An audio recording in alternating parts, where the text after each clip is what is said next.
Hello parents, my name is Jose Garcia, and today I'm going to discuss parent support for adolescent development.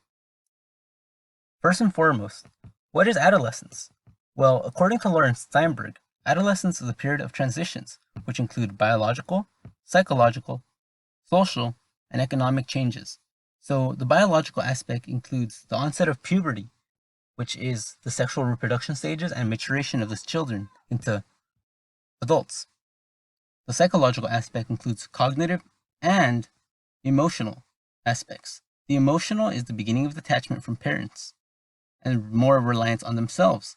The cognitive is emergence of more advanced reasoning abilities, with social being the beginning of training for adult work, family, and citizen roles. This are all signals for transition to adulthood. Problems are blown out of proportion. As many parents know or think, they believe there is a generation gap going on between them and their children. So this is the belief that adolescents and adults hold different values and attitudes.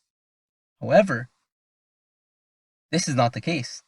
Teenagers and their parents usually have surprisingly similar beliefs about such things as the importance of hard work, educational and occupational ambitions, and the personal attributes that they think are important and desirable.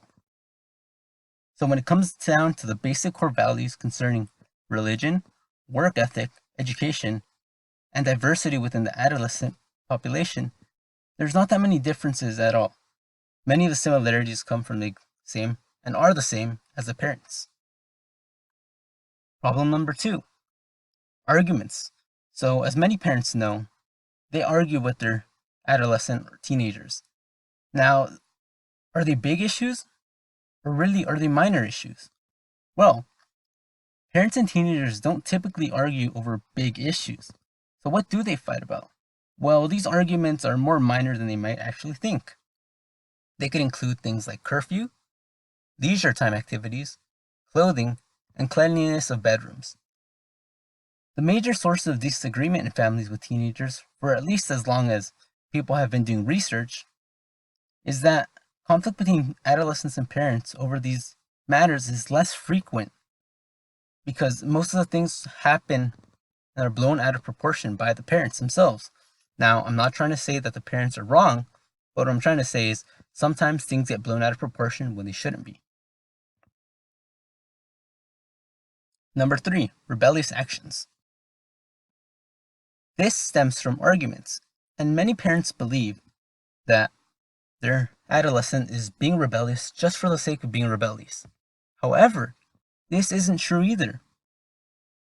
The fact of the matter is there are two different types of things that adolescents will actually listen to. For example, there's the moral and the personal.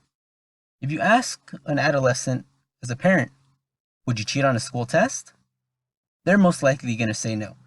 And if you teach them a life lesson about cheating on school tests and why they shouldn't do it, they'll listen to you. This also plays in hand with other things, like talking about drinking and driving, or talking about things like doing drugs. If it's a moral issue, teens are more prone to listening to you. However, when it comes down to the personal root of it, for example, what clothes to wear, the adolescent becomes more entangled with it because they believe that the parents should not be talking about their own personal lives and personal interests and being disregarded as so.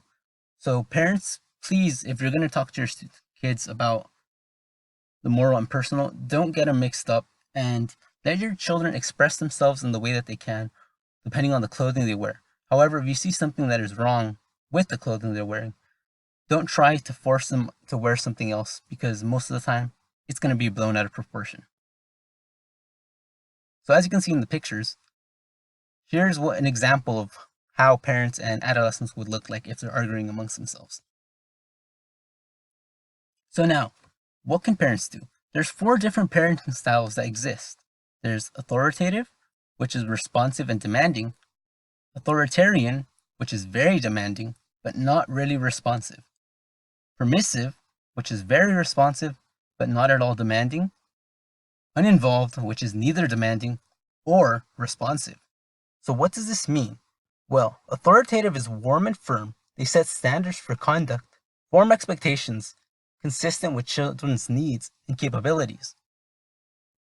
Authoritarian, on the other hand, they value obedience and conformity. They tend to favor more punitive, absolute, and forceful discipline. Permissive, they're accepting and more passive, and they give the child a high degree of freedom, while uninvolved parents, on the other hand, don't really have interest in what their children is doing, and they may not even know what their child is up to. So, which of these four parenting styles do you want as a parent? Well, if we're going to pick one parenting style, authoritative is the way to go. Now, here's why. Young people who have been raised in authoritative households are more psychosocially mature than peers who have been raised in other homes with the other parenting styles. Adolescents raised in authoritative homes are more responsible, self-assured, creative, curious, socially skilled, and academically successful. So this means that with parents and adolescents sharing or having the basis for ground, they're able to discuss more, they're able to talk about problems, and they're able to be flexible and democratic. So obviously the kids are going to be opening up to the parents with that. So authoritative is the way to go and good parenting style for parents.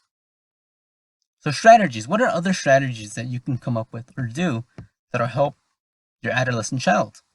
Well, there are quite a few, but one of the main ones is being involved, showing support, and caring for adolescents. Now, this may seem like a silly thing to say, but it's important to talk to your child as well. Be involved with their lives, and showing support and care for them will help them. Now, just because your child is growing up doesn't mean that they don't need your help. They'll still need you there for many aspects of their lives. It's just up to you to guide them along the way. Communication is important because you're able to talk about with your children what it is that they're going on with their lives, if they need help, and what you can help them with. Now, the authoritative parenting style that I mentioned earlier is also important because if you have that basis line for you and your child's relationship, it'll help foster the independence for them. So like I said, the adolescents are growing up. They're becoming more autonomous, which means that they're slowly growing into an adult that's going to be independent amongst themselves. But that doesn't mean you shouldn't leave them in the dark so soon. You should slowly foster them and help them gain the independence by themselves. There are also some other basic principles of good parenting. So, another thing that you can do is be involved in your child's life. Adapt your parenting to fit your child, establish rules and set limits, help foster your child's independence, be consistent, avoid harsh discipline, explain your rules and decisions, and treat your child with respect. So here's how it would look like if you follow all these strategies. As you can see, the parents and the adolescents are getting along nicely. And that is what we hope you will do with your adolescent. Once again, my name is Jose Garcia, and I hope you and your child are able to work things out